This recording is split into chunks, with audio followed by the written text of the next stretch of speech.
Okay, let's keep moving right along. After you've watched the video for question 1 and you've put in your correct answers, all you have to do is type in your numbers here.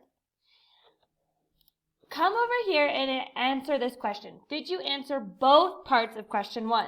I have part A and part B, so you can say yes. Now that you've done question 1, it's time to move on to question 2. All you need to do is push next. Here is question 2. An adult cougar weighs 63 kilograms. Round the weight to the nearest 10 kilograms. Drag numbers to label the vertical number line to model your thinking.